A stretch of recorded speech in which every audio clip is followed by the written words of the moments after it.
बिस्मिल्लाहिर्रहमानिर्रहीम। अस्सलामु अलैकुम। लेक्चर का आगाज़ हदीस नबी सल्लल्लाहु अलैहि वसल्लम से करते हैं। हदीस का मफ़हूम ये है, अल्लाह के नबी फरमाते हैं, अगर इब्ने आदम के पास दो वादियाँ भरकर भी सोना हो तो वो तीसरी वादी की तमन्ना करेगा। इसका पेट सिर्फ मिट्टी से ही भरा जा सकता है। हम स्टार्ट करने जा रहे हैं एक्सरसाइज के शॉर्ट क्वेश्चन, जिसका चैप्टर नंबर है 16। हम स्मार्ट सिलेबस के मुताबिक एक्सरसाइज के शॉर्ट क्वेश्चंस को डिस्कस करेंगे। सबसे पहला शॉर्ट क्वेश्चन है 16.1। 16.1 में उसने कहा है हमारे पास एक अल्टरनेटिंग करंट है। आपको पता है अल्टरनेटिंग करंट की वेव फॉर्म कुछ इस तरह होती है। हमें उसने इसकी रूट मीन स्क्वायर वैल्यू बता दी जो कि 10 एम्पेयर है। रूट मीन स्क्वायर वैल्यू बता के हमसे वो पीक वैल्यू का पूछ रहा है।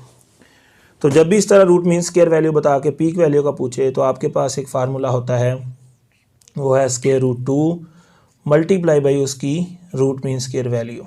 ठीक है, और यहाँ से हमारे पास आई नॉट की वैल्यू आ जाएगी 1.41 मल्टीप्लाई बाई ये कितना है 10। तो इसका आंसर आ जाएगा आपके पास 14.14। ठीक है, ये आपके पास जो है पीक वैल्यू करंट की आ गई। ये आपका एक्सरसाइज का जो 16.1 शॉर्ट क्वेश्चन था उसको हमने सॉल्व किया।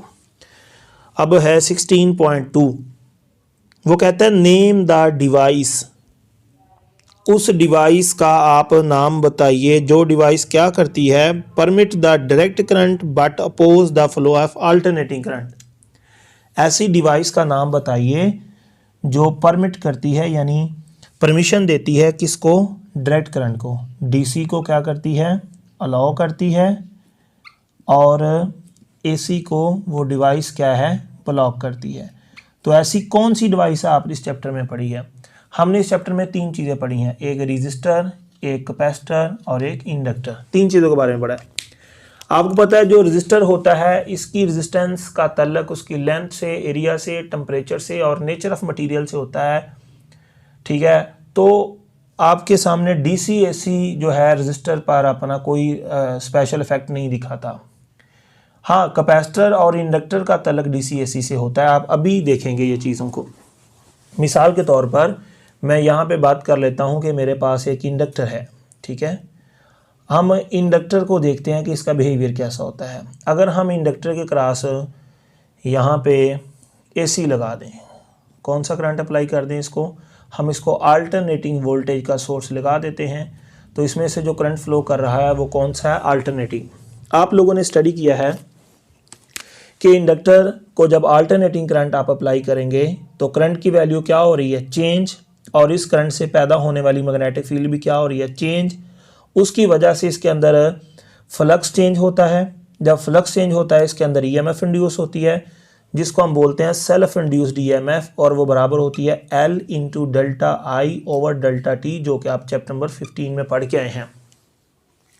और जो इसके अंदर ईएमएफ इंड्यूस होती है वो अपोज करती है इस बदलते हुए करंट को। चूंकि ये अल्टरनेटिंग करंट है तो इसके अंदर जो ईएमएफ पैदा होती है वो इस चेंज होने वाले करंट को क्या करेगी, करंट की चेंज को वो अपोज करेगी।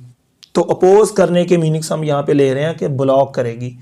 तो इंडक्टर वो डिवाइस है जो एसी जब उससे गुजरता है चेंजिंग मैग्नेटिक फील्ड पैदा होती है, फ्लक्स चेंज होता है, इसके अंदर ईएमएफ इंड्यूस होती है और वो चेंजिंग करंट को अपोज करती है, मतलब ब्लॉक करती है। इसलिए हम लिख देते हैं जो इंडक्टर होता है वो क्या करता है, इंडक्टर ब्लॉक करता है एसी को। अगर यहाँ पे डीसी होता, सोचो अगर यहाँ पे डीसी करंट होता तो सोचिए डायरेक्ट करंट होना था, इस करंट की वैल्यू चेंज नहीं होनी थी, फ्लक्स चेंज नहीं होना था, इसके अंदर इंड्यूस्ड ईएमएफ पैदा नहीं होनी थी। तो यहाँ पे किसी चीज़ ने डीसी को अपोज नहीं करना था, आसानी से करंट फ्लो करना था। तो इंडक्टर डीसी को अपोज नहीं करता क्योंकि फ्लक्स नहीं चेंज होता, ईएमएफ पैदा नहीं होती, अपोजिशन नहीं आती, तो ये डीसी को क्या करता है, अलाउ। तो उसका नाम इंडक्टर है जो एसी को रोकता है, ब्लॉक करता है, और डीसी को अलाउ करता है। अब देख लें, अगर करंट चेंज हो रहा है तो करंट चेंज हो रहा है तो चेंज ऑफ करंट की वजह से ईएमएफ पैदा होती है, ईएमएफ अपोज करती है। और एसी चेंज होता है, ईएमएफ पैदा होती है और उसको क्या करती है, ब्लॉक करती है। अगर डीसी करंट है तो डीसी करंट में चेंज कितना आता है, आंसर है डीसी करंट में चेंज 0 आता है। जब चेंज 0 आएगा तो उसके अंदर जो सेल्फ इंड्यूस्ड ईएमएफ है वो 0 आएगी। जब 0 आएगी तो उसके अंदर कोई भी अपोज नहीं होगा, अपोज होगा ही नहीं, अपोज नहीं होगा तो उसको हम क्या बोलेंगे, अलाउ। तो इंडक्टर जो होता है बेटा डीसी को अलाउ करता है। अब एक और सवाल पूछ लिया उसने यहाँ पर ही, वो कहता है उसका नाम बताओ ऐसी डिवाइस का जो क्या करे, डीसी को ब्लॉक करे। डीसी को क्या करे, ब्लॉक करे। पहले डीसी को अलाउ करे तो वो कौन है, इंडक्टर। और एसी को क्या करे, ये एसी को अलाउ करे। तो आपने यहाँ पे उलट देख लिया, DC allow AC block, DC block AC allow. अब ऐसी कौन सी डिवाइस है जो उसका रिवर्स काम कर सकती है, तो आपको वैसे ही पता है कैपेसिटर और इंडक्टर एक दूसरे के रिवर्स हैं। तो यहाँ पे बेटा वो डिवाइस यकीनन क्या होगी, आंसर है कैपेसिटर। अब हम इसको लॉजिकली देखते हैं कि कैसे। आप लोग देखिए कि जो हमारे पास कैपेसिटर होता है, कैपेसिटर के बारे में हम जानते हैं कि यहाँ पे कैपेसिटर लगा दिया। अगर हम यहाँ पे बैटरी लगा देते हैं, बैटरी का प्लस टर्मिनल, ये बैटरी का माइनस टर्मिनल, ठीक है, ये आपके सामने है। अब इस कैपेसिटर को देखिए, अब ये पास्ट प्लेट चार्ज हो जाएगी, इस पर फौरी चार्ज हो जाती है 1 सेकंड में, समझ लें 1 सेकंड से ही पहले। अब ये चार्ज हो जाएगा तो उसके बाद आपको पता है इसके अंदर से कोई चार्ज फ्लो नहीं करेगा, कोई चार्ज इस पर जमा नहीं होगा, जितना चार्ज जमा होना था हो गया, कैपेसिटर चार्ज हो गया। जब कैपेसिटर चार्ज हो जाता है तो आपको पता है करंट का फ्लो कितना हो जाता है, 0। तो जब करंट का फ्लो 0 हो जाता है तो हम क्या कहते हैं कि इसने ब्लॉक कर दिया है, रोक दिया, अब इसमें से फ्लो करंट नहीं होगा, ठीक है। तो इसने ये डीसी को क्या कर दिया, ब्लॉक, क्योंकि चार्ज हो जाता है, चार्ज होने के बाद मज़ीद इस पर चार्ज जमा नहीं होता, तो फिर हम क्या कहते हैं यहाँ पे डीसी ब्लॉक हो चुका है। आप लोगों ने ये चैप्टर में स्टार्ट में पढ़ा हुआ अच्छी तरह। अगर हम यहाँ पे एसी सोर्स लगाएं, ये देखिए जो एसी सोर्स होता है उसको देखिए, एसी सोर्स क्या होगा, यहाँ पे पॉजिटिव भेजेगा, यहाँ पे नेगेटिव, तो चार्ज फ्लो कर रहा है, ठीक है, इस पर चार्ज जमा हो रहा है, इस पर नेगेटिव चार्ज जमा हो रहा है। आपको पता है फिर एसी की पोलैरिटी चेंज हो जाती है, इस पर नेगेटिव आ जाता है, इस पर पॉजिटिव आ जाता है, तो फिर यहाँ से ये चार्ज उतरना शुरू हो जाता है, तो फिर यहाँ पे कौन सा चार्ज जमा होना शुरू होता है, नेगेटिव, यहाँ पे कौन सा, पॉजिटिव। तो जब बेटा आप एसी लगाते हैं तो कभी ये पॉजिटिव है, कभी ये नेगेटिव है, कभी ये पॉजिटिव है, कभी नेगेटिव है, तो इसमें पोलैरिटी क्या होती है, चेंज। तो कभी कैपेसिटर के ऊपर चार्ज जमा हो रहा होता है, चार्ज हो रहा है, कभी कैपेसिटर डिस्चार्ज हो रहा है, कभी कैपेसिटर चार्ज हो रहा है, कभी डिस्चार्ज हो रहा है। ये सारा आपने इस आर्टिकल में अच्छी तरह से स्टडी किया था। तो जब एसी लगाते हैं तो कभी चार्जिंग होती है, कभी डिस्चार्जिंग होती है, तो चार्जिंग और डिस्चार्जिंग की वजह से जो करंट है वो फ्लो होता रहता है। तो एसी के लिए क्या है, एसी फ्लो होता रहता है ड्यू टू चार्जिंग या डिस्चार्जिंग, तो कैपेसिटर एसी को अलाउ करता है। लेकिन अगर डीसी हो तो कैपेसिटर एक ही दफ़ा चार्ज होके चार्ज का आना जाना बंद हो जाता है, करंट का फ्लो 0 हो जाता है, तो डीसी को हम कहते हैं ब्लॉक करता है। अब इस क्वेश्चन का आंसर एक और तरह से भी दिया गया है आपकी बुक वाले ने। उसने कहा जो इंडक्टर होता है, इंडक्टर की रुकावट जो होती है वो बराबर होती है 2πfl, ठीक है, ठीक है। अगर आप डीसी की बात करें तो डीसी की जो फ्रीक्वेंसी होती है, डीसी की फ्रीक्वेंसी कितनी होती है, 0। अगर डीसी की फ्रीक्वेंसी 0 है तो इसकी रुकावट 0 है, यानी कि इंडक्टर की रुकावट इंडक्टिव रिएक्टेंस इसके इक्वल है। डीसी की फ्रीक्वेंसी 0 है, अगर डीसी अप्लाई करेंगे फ्रीक्वेंसी 0 होगी तो इंडक्टर की उसके लिए रुकावट 0 होगी, रुकावट 0 होगी मतलब ये अलाउ करेगा। बात समझ गए। तो ये सवाल को एक दूसरी सेंस में एक्सप्लेन कर दिया उसने आपकी बुक वाले ने, ठीक है। उसकी रुकावटें 0 हैं, किसके लिए, जिसकी फ्रीक्वेंसी 0 है। फ्रीक्वेंसी किसकी 0 है, डीसी की। अब अगर हम बात करें एसी की, तो एसी में क्या होता है, एक्स एल बराबर होती है 2πfl। अब अगर एसी है तो एसी की कोई ना कोई फ्रीक्वेंसी होती है ना, कोई ना कोई, तो एसी की फ्रीक्वेंसी है तो यहाँ पे कोई ना कोई आंसर भी आएगा। तो अगर यहाँ पे कोई ना कोई आंसर आ रहा है तो इसका मतलब इसकी रुकावट मौजूद है, किसके लिए, एसी के लिए। अब हम इस सवाल को एक और तरह से सोचते हैं, कैपेसिटर की रुकावट किसके इक्वल होती है, एक्सी बराबर होती है आपके पास 1/2πfc। ये पढ़ा हुआ है बेटा, आपने पढ़ा है ना, XC is equal to 1/2πfc। इसको मैं अच्छी तरह करके लिख देता हूँ, reactance of capacitor x c is equal to 1/2πfc, ठीक है। अब हम दोनों की बात करते हैं। अगर डीसी की बात करते हैं, डीसी अगर है तो उसकी फ्रीक्वेंसी बेटा कितनी होती है 0, तो एक्सी कितनी आ जाएगी 1 ओवर फ्रीक्वेंसी 0 0।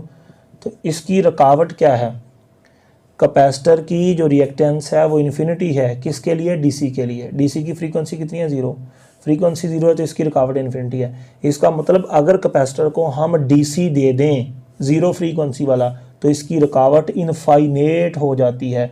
रुकावट इनफाइनेट हो जाती है, इसका मतलब डीसी को बहुत ज़्यादा रुकावट देता है, बहुत ज़्यादा रुकावट देता है, मतलब डीसी को ये ब्लॉक कर देता है।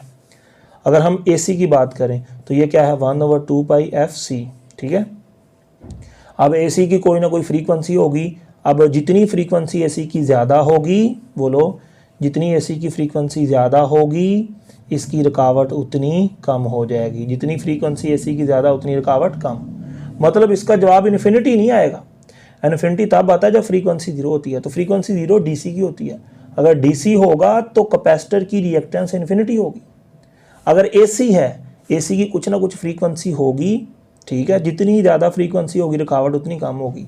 मतलब इसकी रुकावट कैपेसिटर की एसी के लिए भी है, किसके लिए है, एसी के लिए है लेकिन इन्फिनिटी नहीं है।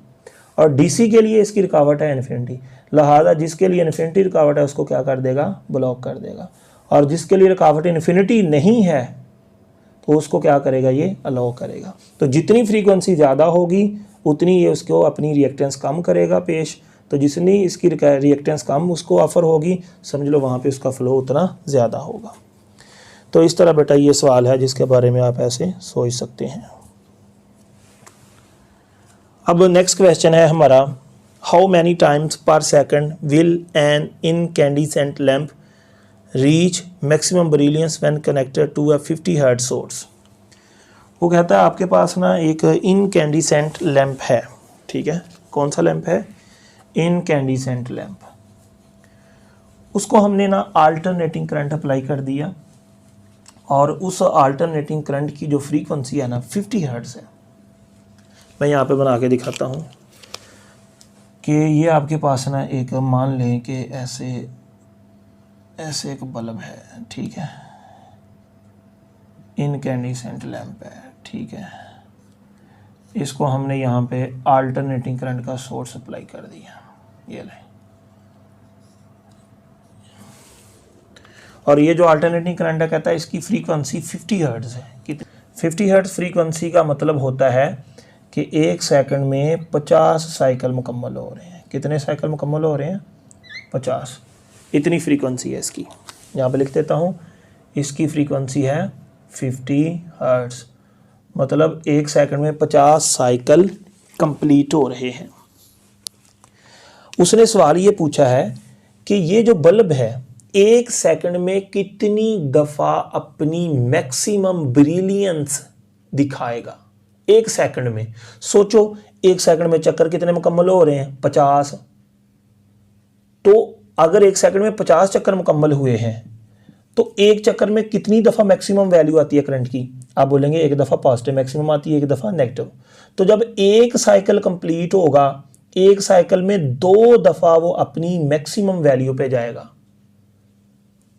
तो इस तरह 50 साइकिल कंप्लीट हो रहे हैं। अगर एक साइकिल में 2 दफ़ा मैक्सिमम वैल्यू आती है तो 50 साइकिल में कितनी दफ़ा आती है, आंसर है 50 साइकिल में 50 मल्टीप्लाई बाई 2। तो ये जो बल्ब है जिसको हमने फ्रीक्वेंसी 50 हर्ट्ज लगाई है, इसमें 1 सेकंड में 50 साइकिल कंप्लीट हो रहे हैं। एक साइकिल में करंट की मैक्सिमम वैल्यू 2 दफ़ा आती है, तो 50 साइकिलों में कितनी दफ़ा आती है, 100 दफ़ा। तो ये बल्ब अपनी मैक्सिमम ब्रिलियंस पे, मैक्सिमम चमक पर जो है 100 दफ़ा जाता है 1 सेकंड में। अब अगला सवाल है, सर हमने तो कभी अपनी लाइफ में देखा ही नहीं कि बल्ब ऐसे रोशनी उसकी बढ़ रही है, कभी कम हो रही है, कभी बढ़ रही है, ऐसा तो हमने देखा। हम तो मुसलसल बल्ब को चलता हुआ देखते हैं। तो बेटा ऐसा होता है, लेकिन इंसानी आंखों से इसको ऑब्जर्व नहीं किया जा सकता। मैंने इस पर एक्सपेरिमेंट भी किया था। अगर हम फ्रीक्वेंसी कम कर दें, 50 है, आप ऐसे कर लें 2-3 हर्ट्ज फ्रीक्वेंसी कर दें, तो फिर आपको दिखाई देगा बल्ब की रोशनी बढ़ रही है, कभी कम हो रही है, कभी बढ़ रही है, कभी कम हो रही है, कभी बढ़ रही है, कभी कम हो रही है। ये मैंने क्लास में एक्सपेरिमेंटली आपको दिखाया था। लेकिन 50 की फ्रीक्वेंसी है, 1 सेकंड में वो 100 दफ़ा जो है रोशनी उसकी बढ़ती है, कम होती है, बढ़ती है, कम होती है, तो आप उसको ऑब्जर्व नहीं कर पाते। बात समझ गए। अब नेक्स्ट क्वेश्चन है हमारा कि आपके पास एक आयरन कोड इंडक्टर है, 16.4 है चार्ट क्वेश्चन। आपके पास एक आयरन कोड इंडक्टर, यहाँ पे इस चीज़ को समझिए, बहुत ही कंसेप्चुअल क्वेश्चन है और इसको मैं जो है एक्सपेरिमेंटली भी आपको दिखाऊंगा। आयरन कोड इंडक्टर 16.4 है आपका ये शार्ट क्वेश्चन। इंडक्टर बेटा ये होता है, इंडक्टर आपको पता है। आयरन कोड का मतलब ये होता है कि इसके अंदर आयरन रखा हुआ है, लोहा, ठीक है। ये है आयरन कोड इंडक्टर, ठीक है। इसके अंदर हमने क्या रखा हुआ है, आयरन, इसलिए इसको बोलते हैं आयरन कोड इंडक्टर। कहता है यहाँ पे हमने एक डीसी सोर्स लगा दिया, प्लस माइनस, यहाँ पे हमने एक स्विच लगा दिया, ठीक है। अच्छा, अब आप पूछेंगे सर आयरन कोड क्यों कहा उसने, इसके अंदर आयरन क्यों? तो आयरन का मतलब ये है कि इसकी इंडक्टेंस बहुत हाई है। आयरन का रखने का मकसद है इसकी इंडक्टेंस बहुत ज़्यादा है। और बेटा इसके अंदर से जब आप इसको डीसी सोर्स लगाएंगे तो आप इसके अंदर से क्या फ्लो कर रहा है सर, इसके अंदर से करंट फ्लो कर रहा है आई। मिसाल के तौर पर करंट है जी 20 एम्पेयर। कितना करंट है? 20 एम्पेयर। वो कहता है जब आप यहाँ से स्विच को ऑफ करते हैं तो करंट कितना हो जाता है? करंट हो जाता है 0। कहता है यहाँ पे आपको ना एक स्पार्क नज़र आएगा। क्या नज़र आएगा? जब आप स्विच को ऑफ करेंगे तो आपको क्या दिखाई देगा? स्पार्क। उसने पूछा कि ये जो स्पार्क दिखता है, आखिर इस स्पार्क के पीछे वजह क्या है? आप अक्सर देखेंगे अपने पंप का स्विच ऑफ करते हैं, स्विच खींचते हैं, स्पार्क नज़र आएगा। फ्रीज़र का स्विच बंद करते हैं, स्पार्क नज़र आएगा। आप बल्ब का स्विच बंद करते हैं जो आपके पास एनर्जी सेवर है, आपको स्पार्क नज़र आएगा। ट्यूबलाइट का स्विच ऑफ करते हैं, स्पार्क नज़र आएगा। पंखे का स्विच ऑफ करते हैं, स्पार्क नज़र आएगा। आपके घर में जो इंडक्टर होते हैं जिनके अंदर कॉइलें लगी होती हैं, उनके स्विच ऑफ करने से या स्विच के अक्रॉस ऐसे स्पार्क क्यों दिखता है? तो ये उसने रीज़न आपसे पूछी है, तो आपने बताना है कि आखिर इसके अंदर जो स्पार्क पैदा हुआ वो क्यों है। मैं इसको लॉजिकली बताता हूँ, फिर आपके साथ यहाँ इसको मैं एक्सपेरिमेंटली जो है दिखाऊंगा कि किस तरह होता है। सुनिए, आप मुझे बताइए, ये एक कॉइल है जिसमें करंट कितना फ्लो कर रहा था? 20 एम्पेयर। अब जब उसके अंदर 20 एम्पेयर करंट फ्लो कर रहा है तो इसके गिर्द क्या पैदा हुई होगी? Magnetic field. करंट कितना हो गया? 0। तो मैग्नेटिक फील्ड 20 एम्पेयर की वजह से थी, बाद में करंट 0 हो गया, तो मैग्नेटिक फील्ड बहुत सारी थी, अचानक से मैग्नेटिक फील्ड खत्म हो जाएगी। तो मुझे बताइए, जब किसी कॉइल पे लगने वाली मैग्नेटिक फील्ड चेंज होती है, क्योंकि करंट चेंज हुआ, high current high magnetic field, 0 current 0 magnetic field, तो मैग्नेटिक फील्ड हाई वैल्यू से डायरेक्ट 0 हो जाती है। तो मैग्नेटिक फील्ड इस पे लगने वाली क्या होती है? चेंज। इस पे लगने वाला क्या चेंज होता है? फ्लक्स। फ्लक्स के चेंज होने से इसके अंदर क्या पैदा होगी? ईएमएफ। और ये जो कॉइल है इसके अंदर जो ईएमएफ पैदा होती है, आपने 15वें चैप्टर में पढ़ा, वो बराबर होती है L multiply by delta I over क्या होता है? Delta T. जितना इंडक्टर की वैल्यू ज़्यादा होगी उतनी इसके अंदर सेल्फ इंड्यूस्ड ईएमएफ ज़्यादा होगी, और जितना करंट का रेट ऑफ चेंज ज़्यादा होगा उतनी ईएमएफ ज़्यादा होगी। हमने इंडक्टर की जो इंडक्टेंस है बहुत हाई रखी हुई है, इसीलिए तो आयरन इस्तेमाल किया इसके अंदर ताकि इसकी L की वैल्यू बढ़ जाए। तो आयरन कोड है, इसकी L की वैल्यू बहुत ज़्यादा है, इसका मतलब इसके अंदर बहुत ज़्यादा ईएमएफ पैदा होगी। और हम ऐसे अचानक से स्विच को क्या करते हैं? ऑफ। जब स्विच को ऑफ करते हैं तो वहाँ पे क्या होता है? करंट 20 से डायरेक्ट कितना हो जाता है? For example 0। तो करंट में क्या आता है? तो करंट में क्या आ गया? Rate of change of current आ गया, यानी करंट में चेंज आ गया। और यहाँ पे क्या है? इंडक्टेंस। दोनों को मल्टीप्लाई करेंगे, मिसाल के तौर पर यहाँ पे क्या पैदा हो जाती है? ईएमएफ। ठीक है, ईएमएफ यहाँ पे पैदा हो जाती है। ईएमएफ पैदा होने का मतलब एक इसका टर्मिनल हाई पोटेंशियल पे चला जाता है, एक स्विच का टर्मिनल लो पोटेंशियल पे चला जाता है। जब ये हाई पोटेंशियल पे चला जाता है, ये क्यों हुआ? क्योंकि यहाँ पे सडनली आपने स्विच ऑफ किया, ऑफ करने से करंट 0 हुआ, इस पे लगने वाली मैग्नेटिक फील्ड चेंज हुई, इस पे लगने वाला फ्लक्स चेंज हुआ, इसके अंदर ईएमएफ हुई, एक टर्मिनल हाई पोटेंशियल पे आ गया। ईएमएफ का मतलब एक हाई पोटेंशियल पे चला गया, एक लो पे चला गया। अब ये हाई पे, ये लो पे है, तो बेटा इसके दरमियान एयर क्या हो जाती है? बोलो, जब ये हाई पे है, ये लो पे है, तो इसके दरमियान बहुत ही हाई वोल्टेज पैदा हो जाते हैं। मिसाल के तौर पर यहाँ पे वोल्टेज पैदा हो जाते हैं 10,000 वोल्ट। कितने पैदा हो जाते हैं? बोलो, मिसाल दे रहा हूँ, 10,000 वोल्ट। जब 10,000 वोल्ट पैदा हो जाते हैं यहाँ पे, तो दरमियान में बेटा जो एयर होती है, इसके दरमियान जो एयर होती है, अगर ये एक पॉइंट हो, ये पॉइंट हो, और ये प्लस है, ये माइनस है, दरमियान में क्या है, एयर। और अगर यहाँ पे मैं मिसाल दे रहा हूँ, पोटेंशियल डिफरेंस बहुत हाई है, मैंने मिसाल ले लिया 10,000 वोल्ट है, इससे ज़्यादा भी हो सकता है, ठीक है। तो मान लो कि इसके दरमियान जो एयर है वो बेटा आयोनाइज हो जाएगी। क्या हो जाएगी? आयोनाइज हो जाएगी। जब बेटा एयर आयोनाइज हो जाती है तो एयर जो है वो कंडक्टर बन जाती है। जब एयर आयोनाइज हो जाती है तो क्या बन जाती है? कंडक्टर।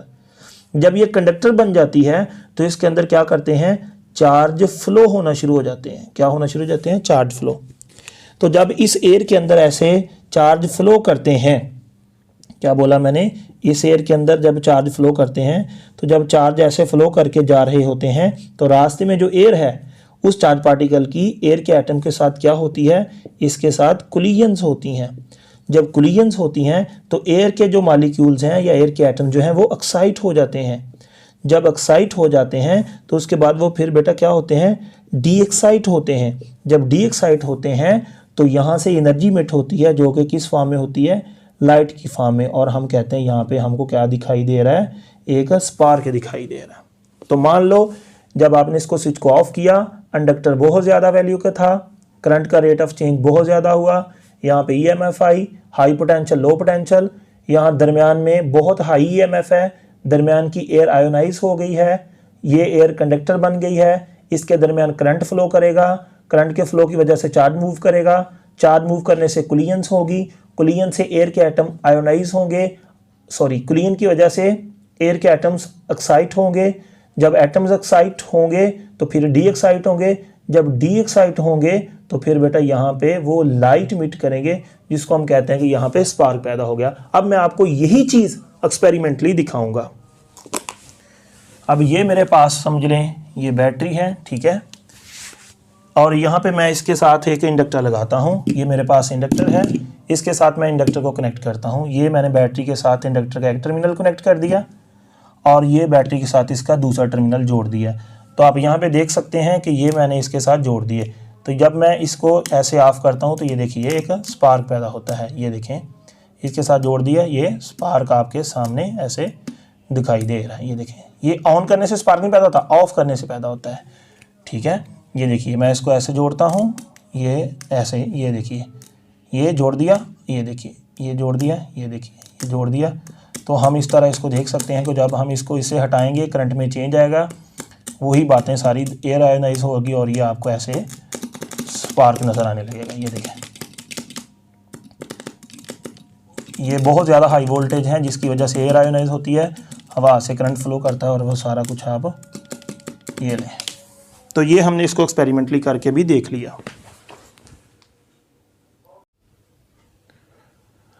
अब हम देखेंगे न्यूमेरिकल नंबर 16.5। वो कहता है कि इंडक्टर है आपके पास, ठीक है, ये मैंने इंडक्टर बना दिया, इस इंडक्टर के क्रॉस हमने यहाँ पे अल्टरनेटिंग करंट का सोर्स लगा दिया, ठीक है। जब हम इस इंडक्टर के क्रॉस ऐसे अल्टरनेटिंग करंट का सोर्स लगा देते हैं तो वो कहता है बताइए कि अगर हम इसकी फ्रीक्वेंसी डबल कर दें, यहाँ इसकी फ्रीक्वेंसी को डबल कर दें, तो फ्रीक्वेंसी को अगर 2 टाइम्स बढ़ा देते हैं हम, तो बताइए इसकी इंडक्टिव रिएक्टेंस पे क्या असर आएगा। तो हमें पता है इंडक्टिव रिएक्टेंस किसके इक्वल होती है? XL = 2 पाई F × L। तो हम फ्रीक्वेंसी क्या करने जा रहे हैं? डबल। तो ये देखिए अब जो XL बनेगी XL डैश होगी, 2 पाई आ गया, और अब जो इसकी फ्रीक्वेंसी है वो आ जाएगी पहले फ्रीक्वेंसी से डबल। ये कितनी आ जाएगी? 2F आ जाएगी, और यहाँ पे क्या आ जाएगा? L। तो अब मुझे बताइए XL डैश कितनी हो जाएगी? ये आ जाएगी 2 × 2 पाई F × L। तो अब यहाँ पे आप लिख सकते हैं XL डैश यानी बाद वाली जो उसकी इंडक्टर की रिएक्टेंस है 2, और ये क्या है? ये वो है जितनी पहले थी XL। तो आप लिख सकते हैं कि बाद वाली जो उसकी इंडक्टिव रिएक्टेंस है वो डबल हो चुकी है पहले से, ठीक है जी। अब उसका दूसरा सवाल है, इसी क्वेश्चन का दूसरा पार्ट है कि अगर हम जो है वहाँ पे इंडक्टर नहीं लगाते बल्कि कैपेसिटर लगाते हैं, तो अगर कैपेसिटर पे लगने वाली फ्रीक्वेंसी को हम डबल कर दें तो बताइए कैपेसिटर की रिएक्टेंस पे क्या असर आएगा। मिसाल के तौर पर यहाँ पे हमने एक कैपेसिटर लगा दिया और यहाँ पे अल्टरनेटिंग करंट का सोर्स लगा दिया, जिसकी फ्रीक्वेंसी क्या हो सकती है? चेंज हो सकती है। और मुझे पता है कि एक्स सी की वैल्यू जो होती है वो बराबर होती है 1/2 पाई एफ सी। तो अब मुझे बताइए अगर फ्रीक्वेंसी एफ है तो इसकी रिएक्टेंस कितनी है? आंसर है इसकी रिएक्टेंस है 2 पाई एफ सी। अगर हम फ्रीक्वेंसी डबल कर दें तो फिर इसकी जो रिएक्टेंस है वो नाम डिफरेंट रखेंगे, एक्स डैश, यहाँ पे आ जाएगा 2 पाई, फ्रीक्वेंसी कितनी है जितनी पहले थी उससे डबल, 2f इंटू क्या है सी। अब मैं लिख सकता हूँ एक्स सी डैश बराबर आ जाएगी 1 यहाँ पे 2u2 पाई एफ सी। तो आप देखिए यहाँ पे एक्स सी डैश यानी बाद वाली जो फ्रीक्वेंसी डबल करने के बाद उसकी रुकावट है वो आ जाती है 1/2, यहाँ पे क्या है 1/2 पाई एफ इंटू सी। तो आपको पता है ये बाद वाली रिएक्टेंस आ जाएगी 1/2 और ये सारी चीज़ क्या है, ये पहले वाली रिएक्टेंस है। तो आप देखेंगे क्या हो चुका है, जो बाद वाली कैपेसिटर की रिएक्टेंस है एक्स सी डैश वो क्या हो चुकी है, एक्स सी डिवाइडेड बाई 2 यानी उससे हाफ हो चुकी है। तो ये था आपका एक्सरसाइज का शॉर्ट क्वेश्चन नंबर 16.5। अब हमारा लास्ट वाला एक्सरसाइज का शॉर्ट क्वेश्चन है 16.6। इसमें आपके पास एक आर और एल यानी आर एल सर्किट है, इस रजिस्टर की रेजिस्टेंस आर है, इस इंडक्टर की इंडक्टेंस एल है, यहाँ अल्टरनेटिंग करंट का सोर्स है, दोनों सीरीज में है, इनमें से करंट फ्लो कर रहा है IRMS जितना इसे उतना इसे। अब आपको पता है रजिस्टर के क्रॉस वोल्टेज का फेजर और करंट का फेजर दोनों इन फेज होते हैं, सेम डायरेक्शन में बनेंगे। इंडक्टर के क्रॉस जो वोल्टेज होते हैं वो करंट से 90 एंगल लीड करते हैं। इसके वोल्टेज VL हैं, इसके वोल्टेज VR हैं, ये करंट के साथ इन फेज हैं और इसके वोल्टेज करंट से लीड कर रहे हैं। ये फेजर डायग्राम रजिस्टर के लिए आ गई, ये फेजर डायग्राम इंडक्टर के लिए आ गई। अब हम इन दोनों की फेजर डायग्राम को इकट्ठी करेंगे। जितना करंट इससे फ्लो करता है उतना करंट इससे फ्लो करता है, क्योंकि ये सीरीज में है। इसका करंट IRMS, इसका करंट भी IRMS, यहाँ पे मैंने करंट बना दिया IRMS। इसके वोल्टेज VR हैं, ये वोल्टेज मैंने ब्लू कलर से यहाँ बना दिया VR। इसके वोल्टेज करंट से 90 एंगल लीड कर रहे हैं तो इसके वोल्टेज मैंने यहाँ पे बना दिए VL। आपको पता है रिजल्टेंट वोल्टेज बनाने के लिए ये वोल्टेज रजिस्टर के, ये वोल्टेज इंडक्टर के, इसके पैरेलल में एक लाइन लगाएंगे, इसके पैरेलल में एक लाइन लगाएंगे, ये एक पैरेललोग्राम बनेगी। यहाँ जो वोल्टेज आएंगे इसके और इसके रिजल्टेंट होंगे, जिसका नाम हम VRMS रखते हैं, चैप्टर में स्टडी कर चुके हैं। अब अगला सवाल होता है कि एंगल किधर लेना है। एंगल आपको लेना होता है करंट के दरमियान और रिजल्टेंट वोल्टेज के दरमियान। ये रहा करंट का वेक्टर, ये रहा रिजल्टेंट वोल्टेज का वेक्टर और यहाँ पे हमने एंगल बना दिया। जिधर आपने ये टेल आनी है उसको आपने बोलना है ये लैग कर रहा है, तो इसमें करंट लैग करता है, जिधर हेड आता है वो वोल्टेज है वो लीड करता है। तो याद रख लो RL सर्किट में वोल्टेज लीड करते हैं और करंट क्या करता है, लैग करता है। बात समझ गए। और यहाँ पे जो एंगल होता है थीटा, वो आपको पता है चैप्टर में हमने तफसील से पढ़ा है। एंगल बराबर है, वहां से आप देख सकते हैं कि कैसे हमने बनाया था। ये बराबर है tan inverse XL divided by क्या है R। ये कैसे बना था चैप्टर में आप डिटेल से देख सकते हैं कि ये फार्मूला हमने कैसे हासिल किया था। तो ये था बेटा आपका एक्सरसाइज का क्वेश्चन नंबर 16.6। तो आपको पता होना चाहिए कि RL सर्किट में लीड जो चीज़ कर रही है, ठीक है, वो लिख देंगे। लीड इसमें कर रहे हैं वोल्टेज, और इसमें लैग कौन करता है, आंसर है लैग कर रहा है इसमें करंट। और कितने एंगल से ये लीड या लैग कर रहे हैं, तो वो एंगल यहाँ पर है जो कि मैंने आपको चैप्टर में सिखा दिया था। आज के लिए इतना ही, अल्लाह हाफिज़। नेक्स्ट हम स्टार्ट करेंगे चैप्टर नंबर 17।